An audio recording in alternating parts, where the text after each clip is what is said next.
Hip flexor strain injury in hockey by Kennedy, Harvest, and Chelsea. Hip flexor strains are strains to the iliopsoas muscle. They occur often in hockey because the biomechanics of skating causes tension and overstretching of the hip flexor muscles.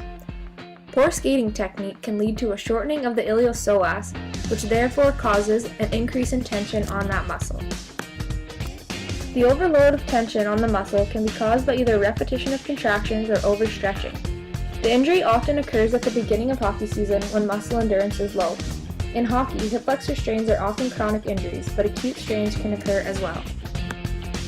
The iliacus and the psoas muscles are often called the iliopsoas due to their common attachment point on the femur, and are the main muscles involved in bringing the knee towards the chest. When iliopsoas contracts or is put under stretch, the muscle fibers experience a tensile force. If the force exerted on the muscle becomes too much, either through overuse, overstretch, or a forceful contraction, the muscle fibers will tear, causing a muscle strain.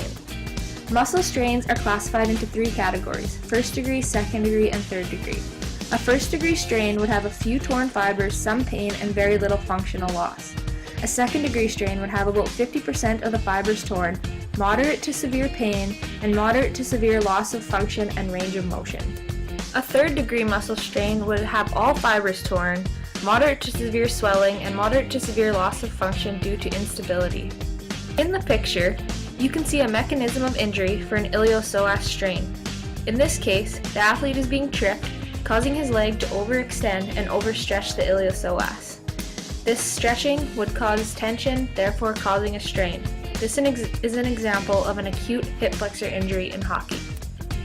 For a hip flexor strain injury, there is no emergency care or action plan because it is mostly an overuse syndrome or a chronic overstretching injury. Treatment guidelines. After injury, rest the area. Avoid any activity that causes pain, such as hard skating drills or running. Then ice the area for 20 minutes every 3 to 4 hours for 2 to 3 days, but do not apply the ice directly to the skin. If you need to, take some pain medication to relieve some of the pain. It is important to know why the injury occurred in order to treat it properly and avoid re-injury and prepare the athlete for return to play. This injury may occur due to tight, weak, or tired muscles, not a proper warm-up, or a sudden blow to the leg, pulling it backwards and stretching it too far. What every athlete wants to know is when they can return to play. If the athlete isn't in too much pain, he or she can return to play if they feel they can. Hockey players may find that a hip spike, a tape job, or compression shorts may help them by managing the pain and aiding the iliopsoas into the flexion movement. Here are some return to play guidelines based on the degree of the strain. A first degree strain will take 2 to 7 days to recover, second degree strain 1 to 2 weeks, and a complete or third degree strain will take about 4 to 6 weeks in recovery. If your athlete is worried about returning to play, ask them if they have active pain-free range of motion. If they're not sure, test some sport-specific movements such as skater stretch shown on the picture on the left or a hip flexor stretch shown on the right. As stated earlier, the majority of hip flexor injuries occur due to overstretch or overuse early on in a player's season. By training properly in the off-season and adding sport-specific exercises in the competitive season, this will help to decrease the player's chance of injury and create strength throughout their movements. Some of the key ways to prevent hip flexor injuries in hockey players is by developing stability in the hip flexor region, working on establishing strong adductors, learning to maintain proper pelvic posture throughout skate strides, and establishing trunk stability and mobility. Hockey players spend the majority of their playing time in a forward flex position with a pelvic tilt.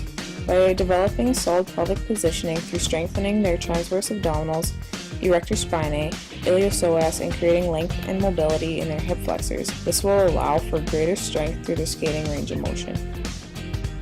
Adductors play a large part in the stability of a skater's stride and skating ability. By strengthening the stability of adductors, players can decrease their likeliness of sustaining an overstretch injury to the psoas muscle. There are many exercises that can be utilized which will aid in preventing a hip flexor injury in hockey players.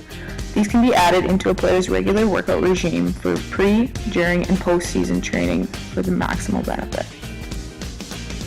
Some final tips on prevention. Ensure proper training in the off-season. Focus on sport-specific movements. Don't underutilize stabilizers in small muscle groups. And spend time on developing strength through range of motion and strides. created using Powtoon.